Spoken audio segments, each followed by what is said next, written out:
빌립보서의 마지막 부분은 빌립보 3장 17절부터 시작됩니다. 형제들아 너희는 함께 나를 본받으라. 바울은 신앙의 좋은 모델이 있죠. 그는 먼저 예수님을 본받았고요. 그래서 좋은 모델이 될 수 있었습니다. 고린도전서 11장 1절 내가 그리스도를 본받는 자가 된 것 같이 너희는 나를 본받는 자가 되라. 바울은 예수님에게서 무엇을 본받았을까요? 그는 예수 정신을 본받았습니다. 빌립보서 3장 18절부터 4장 20절에 그가 본받은 예수 정신 세 가지를 말씀하고 있습니다. 3장 18절부터 21절에는 십자가 정신입니다. 그리고 4장 1절부터 9절에는 공동체 정신입니다. 그리고 오늘 본문부터 4장 10절부터 20절에는 청지기 정신입니다. 먼저 십자가 정신을 본받아야 합니다. 자기를 부인하고 자기 십자가를 지고 십자가 지신 예수님을 추종하는 제자가 될 수 있기를 바랍니다. 공동체의 정신을 본받아야 합니다. 주신 직분과 은사와 사역대로 더 헌신하고 충성하고 사명에 살아서 주님의 몸된 교회 공동체를 든든히 세워가는 지체가 될 수 있기를 바랍니다. 청지기 정신을 본받아야 합니다. 하나님의 주권을 인정하고 하나님의 나라를 위해서 천국을 위해서 일하는 사역자, 일꾼이 될 수 있기를 바랍니다. 사도행전에 의하면 바울은 다메섹 도상에서 예수님을 만나서 회심을 하게 됩니다. 예수님은 베드로를 유대인의 사도로 삼으시고 그리고 바울을 이방인의 사도로 세우십니다. 그는 안디옥 교회 파송을 받아서 1차 선교, 2차 선교, 3차 선교를 수행을 하죠. 그리고 이어서 동족인 유대인 선교를 위해서 예루살렘 선교도 감행을 합니다. 그곳에서 유대인들로부터 고소를 당해서 가이사랴 감옥에 2년간 수감이 돼요. 끝내 그는 가이사 로마 황제에게 상소를 하고 죄수의 몸으로 로마까지 오게 됐습니다. 사도행전은 그렇게 끝을 맺는데요. 바울은 로마 감옥에서 빌립보서를 쓰게 됩니다. 빌립보서를 쓰게 된 배경은 이렇습니다. 바울이 로마 감옥에 수감되어 있다는 소식을 듣고 빌립보 교회가 사랑의 후원금을 모금을 합니다. 그리고 에바브로 디도를 대표자로 세워서 그들은 사랑의 후원금을 로마에까지 전달을 합니다. 에바브로 디도는 아마 무리해서 로마까지 간 듯합니다. 사랑의 후원금을 전달하고 그는 그곳에서 병을 앓게 됐는데 그게 곧 죽을 병이 되어버렸습니다. 시름시름 죽어갑니다. 바울은 안타까운 마음으로 에바브로 디도를 위해서 사력을 다해 중보기도 합니다. 그 소식을 들었던 빌립보 교회도 우리가 바울을 돕기 위해서 사랑의 후원금과 에바브로 디도를 보냈는데 오히려 에바브로 디도가 죽을 병에 걸림으로 인해서 바울에게 무거운 짐이 되었다. 그 생각 끝에 그들도 사력을 다해서 에바브로 디도를 위해서 기도합니다. 하나님은 그들의 기도를 들으시고 살려주십니다. 바울은 급히 에바브로 디도를 다시 빌립보 교회로 돌려보냅니다. 그러면서 그의 손에 편지 하나를 붙여줬습니다. 사랑의 후원금에 대해서 감사의 편지. 그 편지가 우리가 지금 보고 있는 빌립보서입니다.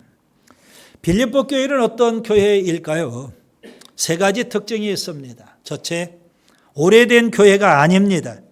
사도행전 16장에 바울은 2차 선교 때 빌립보에 가서 복음을 전해요. 그리고 바로 이어서 사도행전 17장에 보면 데살로니가에 가서 복음을 전합니다. 그때 빌립보 교회가 바울에게 두 번에 걸쳐서 사랑의 후원금을 보내요. 얼마 되지도 않는 교회인데. 빌립보 교회는 둘째 평안한 교회가 아닙니다. 교회가 평안하면 얼마나 좋겠어요.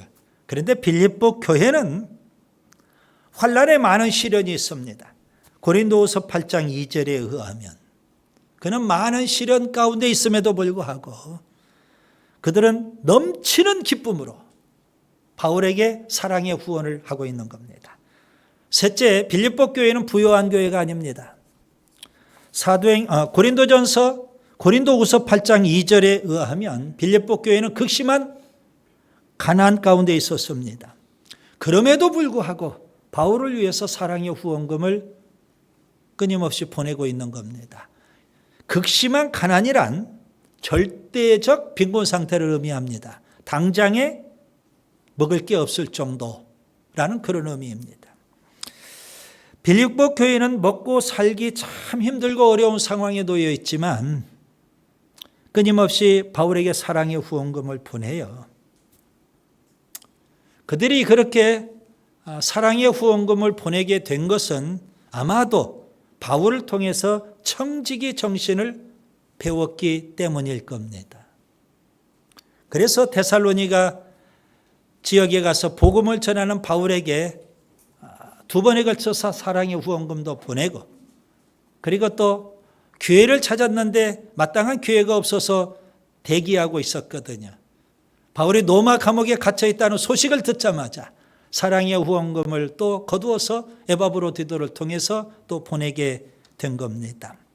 청지기 정신이 있었기 때문이다. 그래서 빌립보 교회의 중요한 특징은 청지기 정신으로 무장하고 있는 교회입니다. 오늘은 예수 정신 세 가지, 십자가 정신, 공동체 정신, 이제 마지막 청지기 정신입니다. 청지기 정신에 대해서 말씀을 드립니다. 본문을 통해서 청지기 정신에 대해서 세 가지를 말씀드리겠습니다. 첫째, 나눔에 힘써야 합니다. 본문 10절을 보겠습니다. 방금 말씀드린 대로 빌립보 교회의 중요한 특징 중에 하나는 극심한 가난 가운데 놓여 있다는 겁니다. 게다가 환난도 많아요. 환난도 있고 가난도 있고. 그런 빌립보 교회가 바울을 위해서 사랑의 후원금을 전하는 겁니다. 여러분 생각을 해보세요. 환난도 많고 극심한 가난, 당장에 먹을 것이 없는 그런 교회인데 그들이 바울을 위해서 사랑의 후원금을 보낸들 얼마나 되겠어요? 아마 작은 후원금이었을 거예요. 그런데 빌립보 교회는 바울을 늘 생각합니다. 바울을 늘 사랑합니다. 오늘 본문에 있는 대로 바울을 돕기 위해서 기회를 노리고 있는 그런 교회였습니다. 바울이 로마 감옥에 갇혔는데 바울은 우리보다 더 고생하지 않겠느냐 생각해서 그들은 우리도 없지만 우리도 나누자. 그런 마음으로 그들이 사랑의 후원금을 모았고 전달하게 된 겁니다. 여러분 빌립보 교회가 바울에게 전한 이 사랑의 후원금 액수가 중요한 게 아니에요. 그 사랑의 후원금 속에 빌립보 교회의 사랑이 담겨 있고 빌립보 교회의 관심이 담겨 있고 나눔의 정신이 담겨 있는 겁니다. 디모데전서 6장 17절과 18절 정함이 없는 재물에 소망을 두지 말고 오직 우리에게 모든 것을 후히 주사 누리게 하시는 하나님께 두며 선을 행하고 선한 사업을 많이 하고 나누어 주기를 좋아하며 너그러운 자가 되게 하라. 빌립보 교회가 바로 그랬던 겁니다. 히브리서에 보면 찬송의 제사라는 게 있습니다. 찬송으로 하나님 앞에 예배를 드리고 영광을 돌린다는 거예요. 히브리서 13장 15절. 그런데요, 여러분 찬송만 하나님이 기뻐 받으시는 제사가 아닙니다. 나눔도 역시 하나님이 기뻐 받으시는 제사라고 분명 가르쳐 줍니다. 히브리서 13장 16절. 오직 선을 행함과 서로 나누어 주기를 잊지 말라. 하나님은 이 같은 제사를 기뻐하시느니라. 여러분 우리가 찬송을 많이 부르는 것처럼 나눔에도 더 힘써야 됩니다. 그것이 바로 청지기 정신입니다. 누가복음 12장에 예수님은 어리석은 부자 비유를 말씀하십니다. 한 성실한 부자가 있어요. 농사를 열심히 했는데 풍년이에요. 그런데 고민이 생겼어요. 너무 엄청난 풍년인데 내가 가지고 있는 창고는 너무 빈약해요. 다 담을 수가 없거든요. 그래서 창고를 헐고 새로운 창고를 지었어요. 여러 해 먹을 양식을 쌓아놨어요. 엄청난 풍년이었죠. 그리고 지혜가 있거든요. 여러 해 미래를 대비하고 준비하는 지혜가 있잖아요. 그런데 성경은 그를 가리켜서 어리석은 부자라는 겁니다. 왜 어리석은 부자일까요? 그에게는 두 가지가 없어요. 하나는 하나님께 드림이 없어요. 또 하나는 이웃과 나눔이 없어요. 누가복음 12장 21절 자기를 위하여 재물을 쌓아두고 하나님께 대하여 부여하지 못한 자가 이와 같으니라. 어리석은 부자라는 겁니다. 주님은 계속해서 교훈하십니다. 누가복음 12장 33절 너희 소유를 팔아 구제하여 낡아지지 아니하는 배낭을 만들라. 곧 하늘에 둔 바 다함이 없는 보물이니라. 빌립보 교회는 청지기 정신이 있어요. 우리도 없지만 바울과 함께 나누겠다는 겁니다. 그들은 물질을 나누지만 오히려 사랑을 나누는 것이고 관심을 나누는 거예요. 주님으로부터 받은 은혜를 나누는 거라고요. 누가복음 18장에 부자 관원 이야기가 나옵니다. 어려서부터 참 경건하게 자란 인물입니다. 그리고 관원이 되었어요. 아마도 사내들인 공회원이 될 정도로 성공적인 인물인 것 같아요. 그런데 그가 예수님 앞에 나왔어요. 영생을 얻기 위해서. 오늘 우리 시대의 용어로 표현하면 그는 경건한 구도자입니다. 예수님은 그에게 말씀하시죠. 계명을 지켜라. 예, 제가 어려서부터 다 지켰습니다. 그래? 그러면서 주님은 칭찬하십니다. 그리고 주님께서 그에게 한 말씀 하시죠. 여러분, 경건한 구도자예요. 아직 구원받지 못한 구도자라고요. 일종의 예배당에 온 초신자라고요. 그런 그에게 예수님이 뭐라고 하실까요? 누가복음 18장 22절 내게 있는 것을 다 팔아 가난한 자들에게 나누어 줘라. 그리하면 하늘에서 내게 보화가 있으리라. 그리고 와서 나를 따르라. 예수님의 제자로 예수님이 초청을 하셨어요. 그런데 그는 예수님 때문에 근심만 가득 안고, 왜요? 부자거든요. 근심만 가득 안고 예수님 곁을 떠나고 말았어요. 여러분, 청지기 정신을 가지려면 마음속에 물질에 대한 탐욕을 이겨야만 됩니다. 탐욕이 없는 사람 없죠. 다만 우리가 뭐 하는 거예요? 옷으로 포장하고 있기 때문에 보이지 않는 것뿐이에요. 물질에 대한 탐욕을 이기려면 두 가지를 해야 돼요. 하나는 하나님께 드림, 또 하나는 가난한 이웃들과 나눔. 이게 있어야 돼요. 그래서 빌립보 교회는 바울에게 배운 대로, 청지기 정신을 배운 대로 바울이 지금 어려우니까 우리도 없지만 나누겠다는 겁니다. 나눔에 힘쓸 수 있기를 바랍니다. 둘째, 자족을 배워야 합니다. 본문 11절 12절을 보겠습니다. 바울은 어떠한 형편에든지 자족하기를 배웠다고 고백합니다. 여러분, 여기 배웠다 이 표현은 훈련했다 그런 의미입니다. 자족은 그냥 생기는 게 아니에요. 훈련을 통해서, 끊임없이 훈련을 통해서 자족해야 되는 겁니다. 그리고 어떠한 형편, 이 표현은요, 정반대의 상황, 극단적인 두 가지 상황을 의미하는 겁니다. 바울은 비천한 상황 속에서도 자족을 훈련했고요. 풍부한 상황 속에서도 자족을 훈련한 겁니다. 배고프고 궁핍한 상황 속에서도 우리가 자족할 줄 알아야 되고, 배부르고 풍부한 상황 속에서도 우리가 자족할 줄 알아야 됩니다. 바울이 훈련한 자족은요, 구체적으로 외적인 환경에 요동하지 않는 겁니다. 외적인 환경에 지배를 받지 않는 겁니다. 외적인 환경에 영향을 받지 않는 겁니다. 외적인 환경과는 상관없이 자족하고 만족하며 감사하는 겁니다. 자족은 현실을 절대 부정하지 않습니다.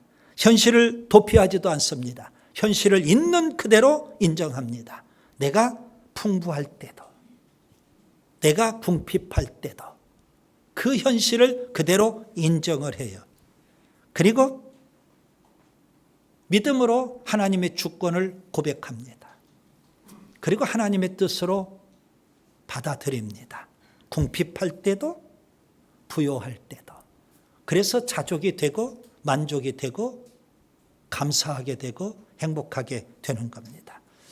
잠언의 아굴의 기도를 소개해 드립니다. 많은 사람들이 싫어하는 기도예요. 저는 좋아해요. 잠언 30장 8절. 나를 가난하게도 마옵시고 부하게도 마옵시고. 이게 문제예요. 가난하게도 마옵시고 다 좋아해요. 그런데 바로 이어서 부하게도 마옵시고 오직 필요한 양식으로 나를 먹이시옵소서. 아굴은 두려움이 있었어요.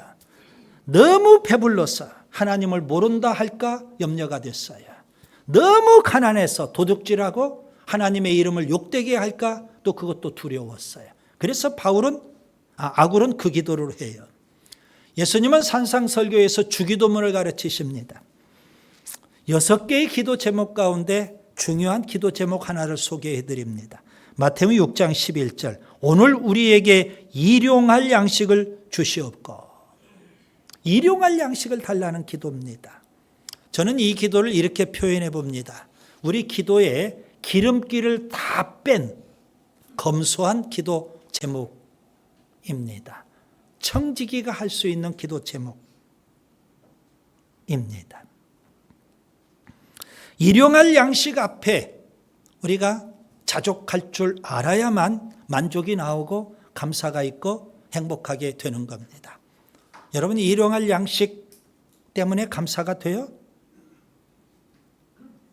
내일의 양식, 내년까지의 양식, 죽는 날까지 평생의 양식이 주어질 때 겨우 자족하게 되는 건 아닌지요. 우리의 마음은 여전히 탐욕이 있다는 말씀입니다. 인간의 욕심은 끝이 없습니다. 밑 빠진 독과 같습니다. 물질에 대한 탐욕을 이기는 길, 자족에 있습니다. 디모데전서 6장 6절부터 8절. 자족하는 마음이 있으면 경건은 큰 이익이 되느니라. 우리가 세상에 아무것도 가지고 온 것이 없으며 또한 아무것도 가지고 가지 못하리니 우리가 먹을 것과 입을 것이 있은즉 족한 줄로 알 것이니라. 여러분, 출애굽했던 광야의 이스라엘 백성들이 왜 원망하고 불평했을까요? 왜 불순종하고 거역했을까요? 왜 불신앙에 빠져서 끝내 광야에서 죽고 젖과 꿀이는 가나안 땅에 들어가지 못했을까요? 그들은 하나님의 은혜를 날마다 누리면서 날마다 기적의 연속이에요. 그런 삶을 누리면서도 그들은 자족할 줄 몰랐던 겁니다. 그러니 감사가 없고 불순종하고 불신앙에 빠져버리고 마는 겁니다. 우리가 자족을 훈련하면, 끊임없이 자족을 훈련하면 만족하게 돼요. 감사하게 돼요. 인생에 행복할 수 있거든요. 셋째, 능력을 받아야 합니다. 본문 13절을 보겠습니다. 내게 능력 주시는 자 안에서 내가 모든 것을 할 수 있느니라. 아주 유명한 말씀이죠. 그런데 유명한 말씀만큼 이 말씀이 잘못 해석되고 오해되는 말씀입니다. 대표적으로 성경을 오해하고 있는 말씀 꼽으라고 한다면 빌립보서 4장 13절 말씀입니다. 여러분, 이 말씀은 할 수 있다, 하면 된다, 그것을 의미하는 것 아닙니다. 적극적 사고방식, 긍정적 사고방식을 말씀하고 있는 내용이 아닙니다. 이 말씀의 본래적인 의미를 우리가 찾아야 돼요. 문맥을 보셔야 됩니다. 본래적인 의미는 문맥 속에 담겨 있거든요. 결론적으로 능력은 뭘까요? 내게 능력 주시는 자 안에서. 그 능력은 뭘까요? 자족하는 지혜입니다. 어떤 환경 속에서라도 자족할 줄 아는 비결을 배우는 것, 자족하는 그 힘, 그 삶이 우리의 능력이 되는 겁니다. 그런데 이 능력은 주님이 주셔야만 돼요. 방금 전에 저는 자족을 위해서 바울은 끊임없이 훈련했다 말씀을 드렸어요. 우리가 해야 돼요. 끊임없이 우리가 훈련해야 되지만 그것만 가지고는 안 되거든요. 하나님께서 자족할 수 있는 능력도 부어주셔야 되는 줄 믿습니다. 고린도후서 3장 8절에 보면 우리가 무슨 일이든지 우리에게서 난 것 같이 스스로 만족할 것이 아니니, 스스로 자족할 수 없다는 겁니다. 만족할 수가 없다는 거죠. 우리의 만족은 오직 하나님으로부터 나누니라. 하나님이 그 능력을 주실 때 우리가 자족하게 되고 만족하게 되며 그리고 감사해요. 행복한 인생을 누릴 수 있는 겁니다. 욥을 보세요. 청지기 정신을 갖고 있는 대표적인 사람이에요. 그는 세상의 모든 것을 다 소유한 사람이었어요. 모든 것을 다 누렸어요. 그런데 어느 날 갑자기 그 세상에 누렸던 모든 것들을 다 잃어버렸어요. 일터와 사업장 날아갔어요. 자녀도 다 죽었어요. 한순간에.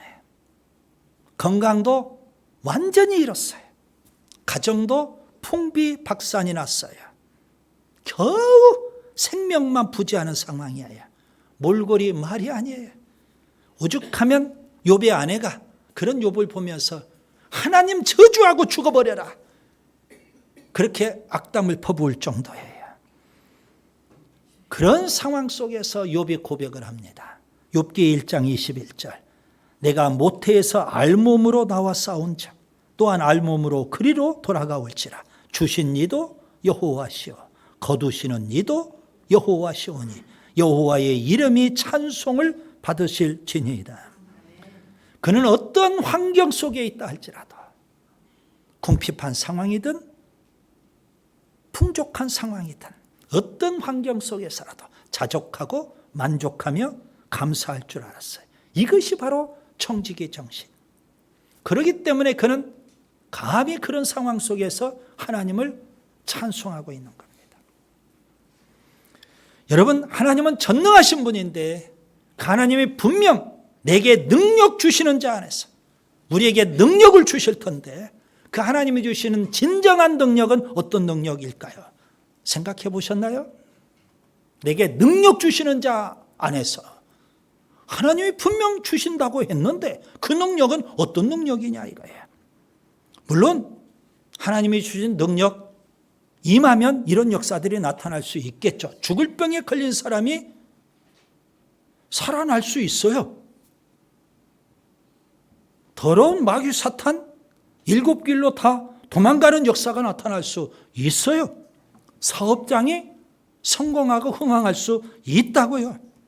태산 같은 문제가 한순간에 해결될 수 있어요. 초자연적인 기적이 나타날 수 있다고요. 하나님은 전능하시고 그 능력으로 역사하시니까. 그런데 오늘 본문에서 하나님, 전능하신 하나님이 주시는 진정한 능력, 그 능력은 어떤 형편에서든지 자족하고 만족하며 감사할 줄 아는 일체의 비결을 얻는 거예요. 이것이 바로 능력입니다. 이제 말씀을 정리합니다. 바울은 신앙의 좋은 모델입니다. 너희는 함께 나를 본받으라. 그가 본받은 건 뭘까요?